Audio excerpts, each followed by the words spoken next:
You're now tuned in to 13soundsastrology.com. On this episode, I'm going to do an entertainment segment, and I want to talk about the outcome of Super Bowl 48.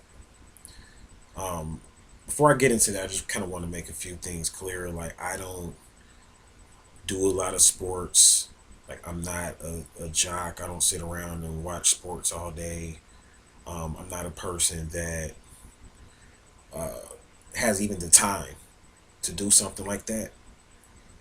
And I'm not doing this particular video segment to sound deep or to sound spiritual. It's just a cool little segment, giving my opinions and views on how to really know and determine a lot of these sporting events, who's going to be the winner and how the things are going to play out. This is what this episode, this segment is about. Um, I did, I was on this yesterday, and on Facebook yesterday, I kind of, got something started. I started not to even say nothing, but I was like, might as well, just shed some light or whatever. And I talked about how I do a lot of studying and researching of the occult. And in my studies and research, I've gotten pretty good. I got so good to the point to where I'm able to see and predict the outcome of a lot of sporting events, whether it's basketball, football. Really haven't tried it with baseball yet, mainly basketball and football. I've gotten pretty good. I'm able to predict the outcome on a lot of these events, and people are wondering how am I able to do it.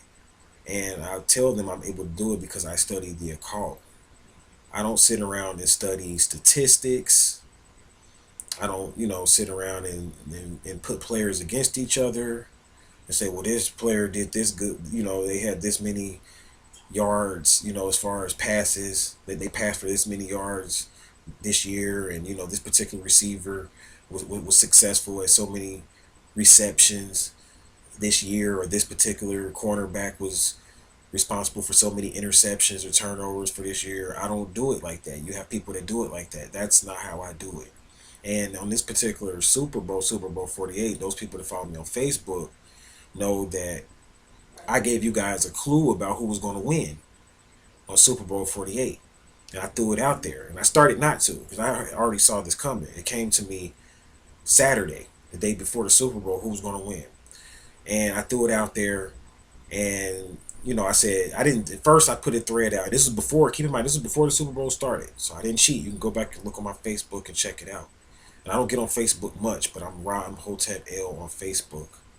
I stay away from Facebook, because I'm a public figure, on YouTube, and I got a lot of stalkers and people that sit around on internets all day, and they come and sit around. If I'm checking into a hotel room, they sit around and wait for me to do a video, and then they all show up. So I got to be conscious about how I move and how I go about doing things. So you're not going to see me on there a lot, but I do talk to people on there. I try my best to get to you guys. I would get to more people if I could, but just don't have the time and don't really have the energy to be worrying about fighting these stalkers to do that. I'd rather just come on YouTube and do a video. If you're going to stalk me, you can just stalk my videos then. But so I'm not on there much though, but I did throw out like some hints about who was going to win. And after the outcome transpired, I was getting a lot of people messaging me like, "Yo, like you're a god, and how did you know that?" and all of this. And I didn't do this to sound big or anything. I just wanted to show people something about how you could be into the occult and still know about mundane secular things. Just because I'm a occultist and I may consider myself a wizard or a master, and I'm a teacher and a healer, doesn't mean that I don't understand sports. It doesn't mean I don't understand music. It doesn't mean I don't understand things that other males and guys understand. It doesn't mean I'm not into this stuff either. I watch the Super Bowl, when I got time. I watch sports and all of that when I got time. So it doesn't mean any of that. It doesn't make me, I'm not just some weirdo. I'm very connected to reality and what's going on here on this earth. Very much connected because I work with crystals. And if you know anything about crystals, crystals ground you and they balance you. They're supposed to balance all your chakras. So I'm a balanced being. See, you got people they function up under the belly. Yeah, they know a lot about sex and how to do this to a woman and all of that, and how to make a woman feel like this. And I know about that shit too. I can match you on that too, but then at the same time, I can tell you about spirituality. I'm a balanced being. So, I can share knowledge with the woman. that could cause her to have an orgasm. Or I can make her have an orgasm physically. And I'm not saying that to brag, but I'm a balanced being. Just like you got some women out there. Yeah, they could do all of this to a man, and they know how to do stuff with their mouth, and they know how to, do all of these little tricks or whatever, and they're not do all these tricks with their vagina or whatever. But then at the end of the day, they don't know nothing. Their diet is messed up. They smell funny. So it's like you got to be balanced. So I understand both sides of the fence or whatever. So yeah, I threw it out there, and people were wondering, well, how did you do it? So that's what I want to kind of talk about just a little bit about. Like, how can someone go about predicting and knowing that this particular team was going to win? Because when I threw it out there, everybody thought the Broncos was going to win, and they thought the Broncos. I'm talking about even the spiritual cats. They thought mostly the spiritual cats that think they know something. They thought the Broncos was going to win because of the year of the horse. They're like, well, we in the year of the horse, so the Broncos gonna win. That's the obvious. Even though the games are fixed, and I know that the games are fixed, but it's like, how are they fixed? Nobody tells you that. They say they're fixed based on what? What's the measuring rod? What's the standard? Fixed predicated upon what? So that's what I want to talk about here on this particular video. You got certain things you need to look at if you want to get into this science of predicting games and predicting stuff. And I could do this in any arena if I wanted. So I don't have to do these free videos. I could be doing stocks. I could be getting into stocks and predicting when stocks will go up and down and make a lot of money from it. I just might. And still do videos because I love this. I do this for the heart. But I'm saying I don't have to do this. Is all I'm saying. And people say, when are you going to do something big? I'm doing something big. I'm influencing popular culture. How many people can you go to be able to learn this type of information? I mean, how many people out there can talk to you about aliens, Aleister Crowley, the occult, you know, L. Ron Hubbard, Scientology, but then I could flip it and start talking about contracts, sports, entertainment. Then I can talk about music. Then I can talk about Chinese astrology. Then I can talk about numerology. How many people can do that? So I'm a balanced individual. I can talk about martial arts. So I mean, I know a lot about a lot of things, a little bit about, not a lot. I know a little bit about a lot of things, and I'm not here to brag, but I'm just saying I'm well rounded. So everybody, because I get these emails and people are saying, when you gonna do something big, man? Like when you gonna get on TV, and when you gonna do this, and when you gonna get a contract with something big with Coca-Cola or something, and make some real money and do this and do that. Like, if I wanted to do a lot of that stuff, I could do it right now. I move up in stages and degrees based upon when I feel like I've completed certain parts of my life, then I'll move to the next level. Before I even got on YouTube, I saw $1 million. I was trying to tell people this before, and I'm not bragging, I'm serious. People that knew me before that know I'm not making this stuff up. I saw $1 million already before I got on YouTube. So money and doing something big, all that doesn't move me. I'm here to leave a legacy, a certain type of way though. I want to be independent in how I do things. So just saying all that to say that astrology is really good for predicting tides, currents, and events. Sylvia Brown was a great astrologer. Great astrologer. Rest in peace, Sylvia Brown. Because I realize she's deceased from what I hear. You never know if somebody's deceased these days or not. But from what I hear, she's deceased. Because they say Paul Walker's not deceased. A lot of people are saying that. So we don't know. But from what I hear, she's deceased. So rest in peace, Sylvia Brown. The name of Sylvia Brown. She was an excellent astrologer. And she predicted a lot of things. She was working with law enforcement. She was doing it big. I mean, she wasn't just... See, that's the thing about astrology. It makes you well-rounded, beloved. It makes you well-rounded, man. Like, you can be sitting up here working with mundane people, solving cases and working with law enforcement, or working with stockbrokers, helping them to figure out what's going to happen next with trends and currents.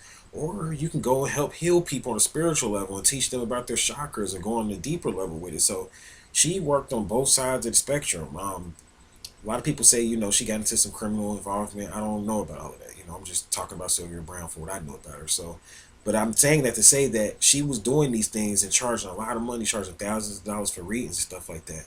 So, and I'm getting good like that.